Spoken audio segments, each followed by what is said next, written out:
Welcome into our test broadcast here from the broadcast porch at Bourne Park.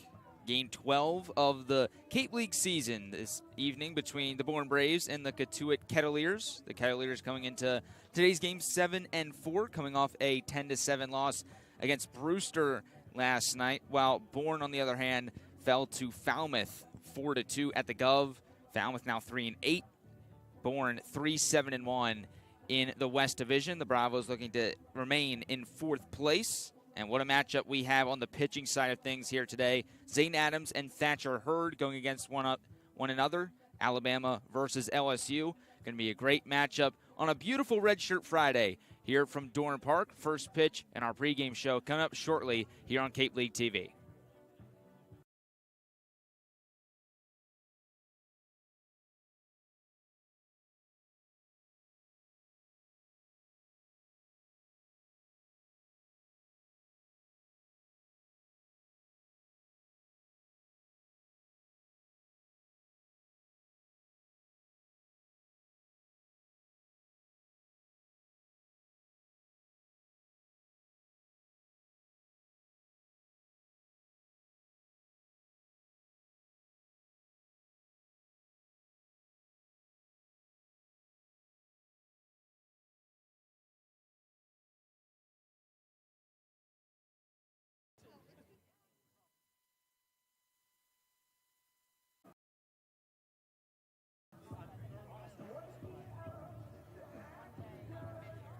First time this season, it is Red Shirt Friday at Bourne Park. Hello, everyone, and welcome into pregame Tomahawk Talk. I'm your host, Adam Gotkin, ahead of the Bourne Braves taking on the Cotuit Kettleers. Yes, first Friday home game of the season for the Bravos, so we'll see the red shirts out and the camo hats. But for the actual game itself, Bourne desperately looking for a victory in this game after falling last night to the Falmouth Commodores 4-2. That was a very frustrating game for Bourne, in which they had good pitching, but just could not score enough runs. They got guys on, just could not bring them home. We'll get you the highlights from that game in just a little bit, but first a little bit about the opponent today, the Cotuit Kettleers. This has been one of the hottest teams in all of the Cape League recently. Before last night's 7-10 loss to the Brewster Whitecaps, 6 wins in a row for this Cotuit squad. They've been a top team in the West Division all year long. They've got great pitching. They have probably the most powerful offense in the league, so this should be a difficult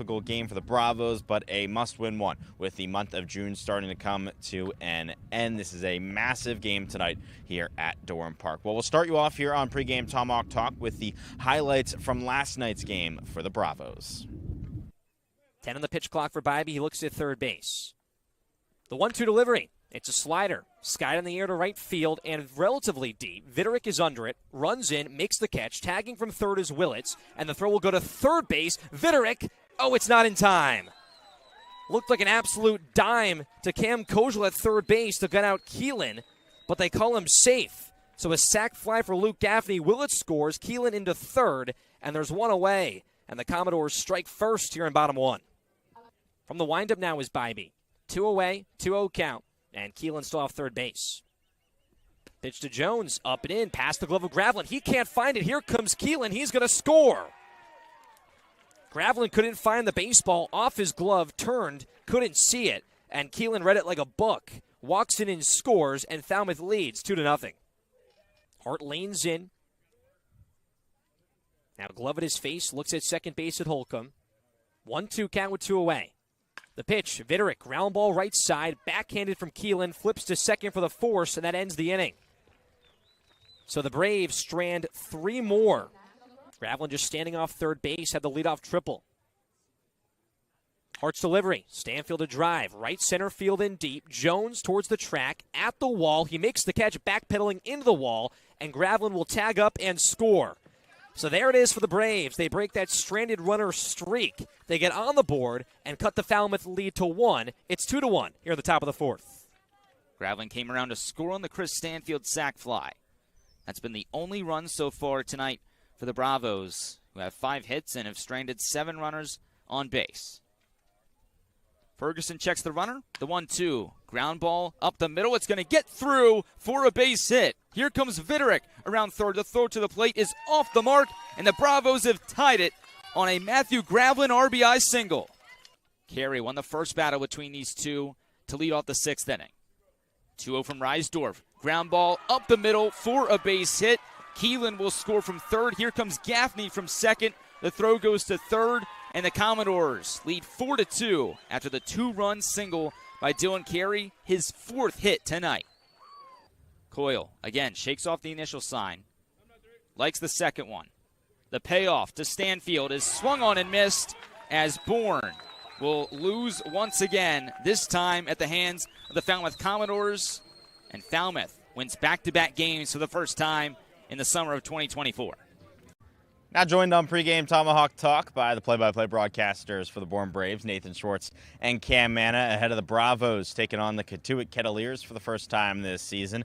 And Nathan, let's start with you. The guy who the Braves are going to on the bump today is Zane Adams, who we've already seen pitch twice this season. Yeah, I feel like I keep saying this, but it was a Braves starter that looked great in his last outing. 5 innings, 4 hits, only 1 earned run last Friday at Falmouth, and he's just looking to keep that momentum going today here at home in this 2-game homestand for the Bravos. You said it there. The starts have been really outstanding recently, but the bats have had some struggles, especially last night early on with runners in scoring position. But thankfully for the Braves, it's a new day and it's a new time here tonight for them to turn the page. But 16 base runners last night, 8 were stranded for the Bravos. We saw 5 consecutive strikeouts to close out that game. The bats were just not there overall. We talked about that all of last night. But the biggest thing for Bourne right now is make those adjustments, turn the page, and forget about that game against Falmouth. You have a big test here against Cotuit, back-to-back home games for the first time this summer, and the perfect time to turn things around. Yeah, a very big stretch here. As you just said, back-to-back home games for the first time this summer. Then you follow that up with a trip to Orleans, who's currently in last place in the East Division. So this is really a crucial part of the schedule for the Bravos. Yeah, and you get that off day on Monday with Fenway Day, and then a big week next week with the 4th of July festivities. So this is the start of what needs to be a good run here for Bourne. Now you're only a half game separated with Falmouth at the bottom of the division. Remember, the top 4 teams get in. That 5th team in each division is left out. Right now, it seems like it's going to be a race between Bourne and Falmouth unless one of those teams starts to separate themselves for that last spot. It's still a long season, and it continues with today's game between the Bravos and the Kettleers. We'll continue to preview it here on Pregame Tomahawk Talk. Adam Gotkin now joined by Ben Bybee here on Pregame Tomahawk Talk, pitcher out of Arkansas. Yesterday, when you pitched against Falmouth, you had a couple of your college teammates on the opposing team. What is that like, and how fun does that make summer ball? Yeah, it's a blast. Just going to the opposing team's field or even them coming here and knowing you're going to see some of your buddies kind of make summer a little more fun, kind of seeing some guys you usually don't see over the summer. So, yeah, it's good to talk to them, obviously, before and after the game. And then Jason, obviously, who's now going to Oklahoma State, but been one of my really close buddies for 2 years now. I think he was hitting 4 or 5 hole last night for him. So, always fun to kind of face your teammates, too. It's kind of a different aspect of the game you usually don't get when they're on your team. But that's a lot of fun, and I enjoy it. You started off yesterday a little bit of a rocky start, but then turn around and go 4 innings scoreless after that. How do you clear that first inning out of your mind and turn around? Yeah, I think it did a good job just kind of like motivating me a little bit with it, kind of lighting a fire under my butt, not letting it get to me too much, but definitely kind of using it as motivation to kind of like tell myself that's not who I am, and try and use that a little bit to kind of keep myself going and give myself kind of some motivation. How do you get into a routine here this summer? You move to a new place, and then baseball, especially pitching, is so much about your routine. What goes into building that routine early on? Yeah, I think a lot of it is just kind of talking to some of the guys that have been here before in the previous summers, kind of finding out some spots to like work out, and then just talking to the coaches and figuring out when the best time each day to throw is, and just kind of sticking to what works for you in the season, knowing what day you're going to throw your bullpen and do what day you're going to do what lifts. And so yeah, the first week's definitely kind of tough, but I kind of figured out my schedule and try to stick to it as much as I can. When you're a starting pitcher here on the Cape and you move to a new place and you're only playing about once a week, what's that like? How does the camaraderie in the bullpen kind of get along? What's that like? Yeah, it's definitely different. You're only throwing once a week, so obviously you got 5 days with the off day to kind of just come to the field and get your work done, and then obviously hang out and try and keep it light in the bullpen or whatever you're doing, maybe in the dugout, trying to be a good teammate and cheer the team on. But just trying to enjoy it as much as you can. The town out here is obviously spectacular, and so it's been fun just to kind of be able to just kind of hang out the games that I'm not pitching in and just kind of enjoying the talent and seeing some of the players. So it's been a lot of fun. A lot of your teammates are guys also from the SEC, so you've pitched against them before. Do you remember any of those specific outings? Do you talk to any of the fielders about that, anything like that? I haven't. I know Koziel and Holcomb were freshmen this past year. Didn't play Vanderbilt this year. So I didn't face them, but Zane Adams, obviously who's starting tonight, he went 8 innings against us this year as the TBA starter on Sunday. So that was kind of a fun conversation the first day we were here. I was kind of introducing myself, and he's like, I'm Zane. I'm like, yeah. I was like, I know who you are.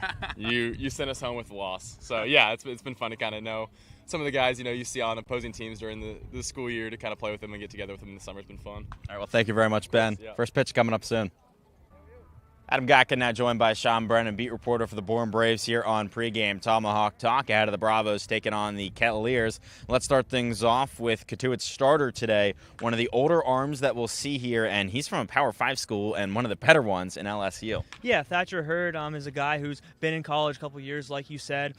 His stats don't exactly jump out at you. 6.55 ERA, 56 strikeouts in about 44 innings, but he's the 114th best MLB draft prospect according to Major League Baseball, so there's a reason he's on the Cape. There's a reason why he's a big name. He has a good fastball, a good slider that he's known for. So it's going to be a challenge for Bourne's lineup today. We talked about how they tend to strand runners, and they might not get a ton of base runners with this guy on the mound. Well, Cotuit has been one of the better teams so far in the league this season, and a large part of that is the bats and the power of those bats. Yeah, we talk a lot about power, but this Kettleers team has it. They lead the league in home runs. They are third in extra base hits. They have 4 guys who have hit as many home runs as the Braves as a team. So we always talk about how it seems like the long ball does the Braves in. They're going to have another challenge on their hands today. And on top of what Cotuit already has offensively, they've just brought in another guy in one of the better low-major bats in the country out of Bucknell. Yeah, Sean Keys. And listen, when you're a team in the Cape, you're going to lose guys to USA. The Kettleers lost 7 guys. So, but this Sean Keys, he is something else. One of the best players in Bucknell history. You look at his career records, the list goes on and on. He batted over 400 this year. His slash line is incredible. He won Patriot League Player of the Year. So just accolades across the board. I think he'll be a huge addition for an already strong Kettleers team. We'll see what he can do today. We'll see what happens in today's game coming up at 6 p.m. It's the Bourne Braves and the Cotuit Kettleers. Batting third, the right fielder from Wake Forest University, number 5, Ethan Conrad.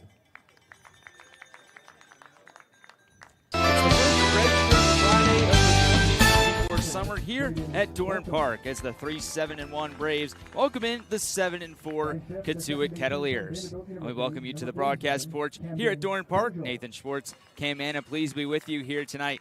And Cam, it really was a rough day yesterday for Bourne out at the Gov. Yeah, a lot didn't go well for the Bravos last night. 16 base runners on, 8 were stranded. The pitching was there once again. A solid 5 innings from Ben Bybee, bouncing back after that 2 spot in the first inning. But it comes down to Bourne and this offense right now. Finally getting runners on base, it's converting. And then the final 11 batters retired, 5 via the strikeout to end the game. So Bourne tonight has to change something, and there's been a big lineup change for the Bravos. There certainly has. We'll dive into it a little bit later, but the main one, Chris Stanfield, going from 1 to 9.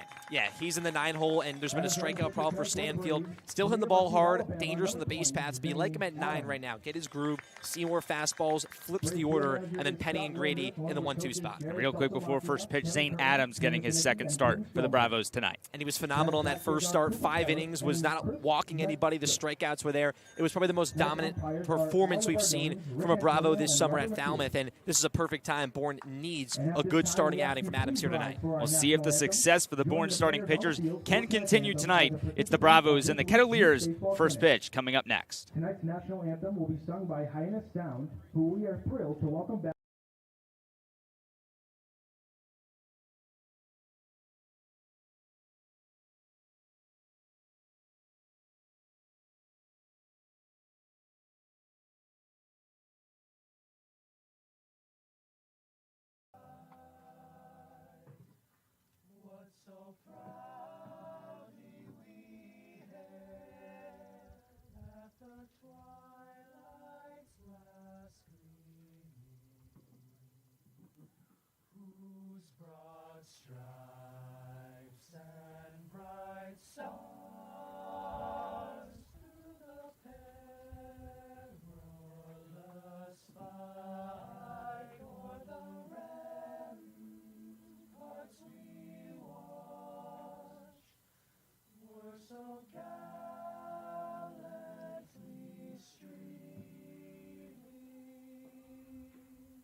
Thank you, gentlemen, for joining us tonight. Hyannis Sound is a professional a cappella group based on the Cape, and they perform all summer. You can learn more and see their schedule at hyannissound.org. Braves fans, please give a warm welcome to Leo Yorkel and Logan Ewell as they head to the mound to throw tonight's first pitch. Leo is an avid baseball fan and has worked at Convention Data Services for 24 years. Tonight marks the second time he's opened a Braves game with the first pitch. Alongside him, Logan Ewell plays baseball at Cape Cod Vocational Tech, and his father also works at CDS, who the Braves are beyond thankful for the support of the team.